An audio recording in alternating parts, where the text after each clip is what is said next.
Modern physics knows that the world outside of us is different than we perceive it. The sensation of a sound has not the remotest resemblance to the actual vibration in space.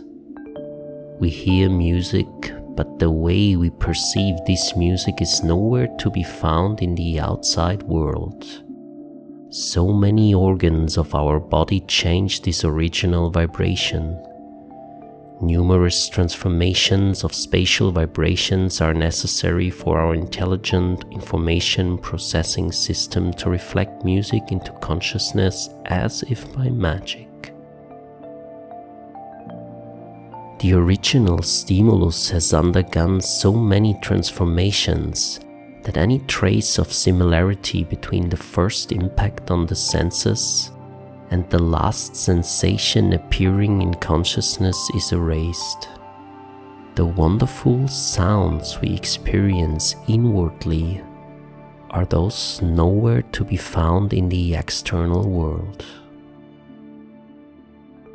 If we want to understand how cognition and knowledge arise, then we must reject everything that has already come about through cognition and the intelligence of information processing itself. If we think about it more deeply, we find that our entire world comes about only through cognition.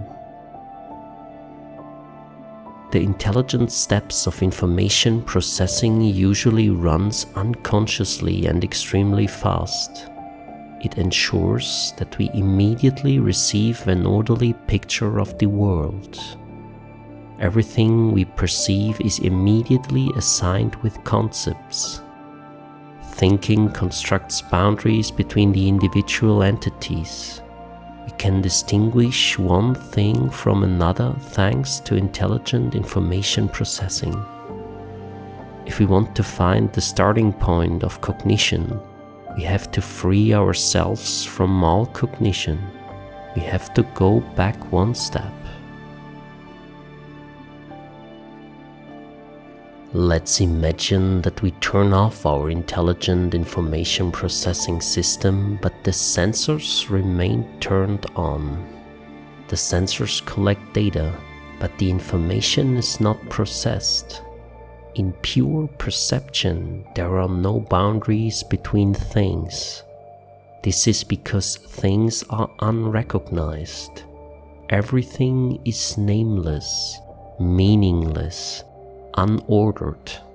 There is no three-dimensional perception. Nothing can be distinguished from each other.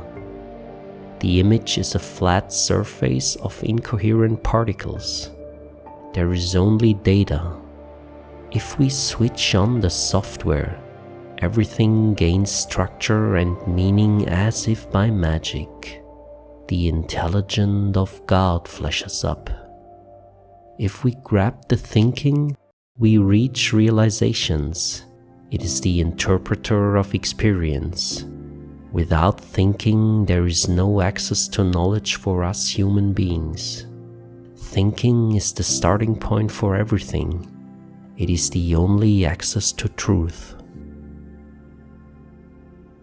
The philosopher Rudolf Steiner draws the following conclusion from what has been presented. The result of these investigations is that truth is not, as is usually assumed, the ideal reflection of something real, but a free product of the human spirit which would not exist anywhere at all if we did not bring it forth ourselves. The task of cognition is not to repeat in conceptual form something that already exists elsewhere, but to create a completely new realm which, together with the sensuously given world, only results in the full reality. Thus, the highest activity of human being is spiritual creation, is organically integrated into the general world development. Without this activity, world processes could not be thought of as a self-contained wholeness.